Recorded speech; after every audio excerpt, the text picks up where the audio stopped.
आप सभी लोगों का हमारे चैनल डियर डी के गुरु जी पर स्वागत है। आज हम सीखेंगे धातुओं की सक्रियता श्रेणी। ठीक, अब धातुओं की सक्रियता श्रेणी की परिभाषा इस प्रकार बनती है। धातुओं को उनकी क्रियाशीलता के घटते क्रम में व्यवस्थित करने का एक क्रम है, जिसमें सबसे अधिक क्रियाशील धातु यानी कि सबसे अधिक क्रियाशील धातु ऊपर और सबसे कम क्रियाशील धातु नीचे होती है। ठीक, यानी कि जब धातुओं को उनकी क्रियाशीलता के घटते क्रम में रखते हैं ना, तब एक श्रेणी प्राप्त होती है। उसी को बोलते हैं धातुओं की सक्रियता श्रेणी। धातुओं की सक्रियता श्रेणी। अब यहाँ पे जो पोटेशियम होता है ना, इसकी क्रियाशीलता सबसे अधिक है, तो इस तरीके से जो पोटेशियम है श्रेणी में सबसे ऊपर रहेगा, और जो सोना है ना, सोने की जो क्रियाशीलता है वो सबसे कम है। ठीक, तो सोने की जो क्रियाशीलता कम है, इसलिए श्रेणी में ये कहाँ पे सबसे नीचे रहेगा। ठीक, और जो पोटेशियम है, पोटेशियम कहाँ रहेगा? श्रेणी में सबसे ऊपर। ठीक, अब पोटेशियम से कम क्रियाशील कौन है? सोडियम है। अब सोडियम के बाद कौन है? कैल्शियम है। कैल्शियम के बाद कौन है? मैग्नीशियम है। ठीक, एल्युमिनियम है, जिंक है। ठीक, ये इनका क्रम है, घटते क्रम में ये इनकी क्या है? क्रियाशीलता घटते क्रम में। अब इनका भाई कुछ उपयोग भी है। किनका? जो श्रेणी है, सक्रियता श्रेणी, जो धातु हैं उनके उपयोग हैं।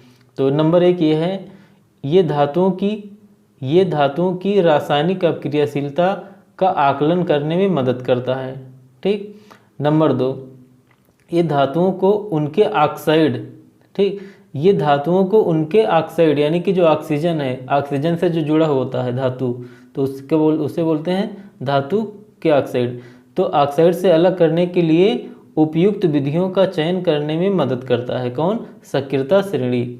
ये धातुओं के बीच विस्थापन अपक्रियाओं की भविष्यवाणी करने में मदद करता है। ठीक, यानी कि जो विस्थापन अपक्रिया है किन के बीच में हो सकता है, किन के बीच हो सकता है, जैसे कि यहाँ पे अगर देखा जाए पोटेशियम और सोडियम,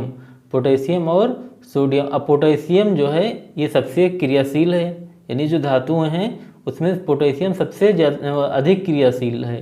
ठीक, और उसके बाद क्रियाशीलता सोडियम कम है, इसकी पोटेशियम से कम है क्रियाशील, किसकी? सोडियम की। ठीक, तो भाई अगर पोटेशियम के साथ कोई अन्य तत्व यानी तत्व का परमाणु, ठीक, इनके साथ अगर जुड़ा है, जैसे कि KCl मान लेते हैं, KCl। ठीक, अब जो KCl है और सोडियम है, अब KCl जो है सोडियम पोटेशियम को विस्थापित नहीं कर पाएगी, यानी कि जो KCl जो है सोडियम पोटेशियम को KCl से नहीं हटा सकता है। क्यों भाई?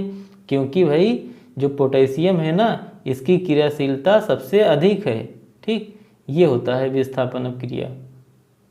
तो ये हुआ इनका भाई धातुओं की सक्रियता श्रेणी, ये हुई आपकी श्रेणी और इनके उपयोग। Thank you.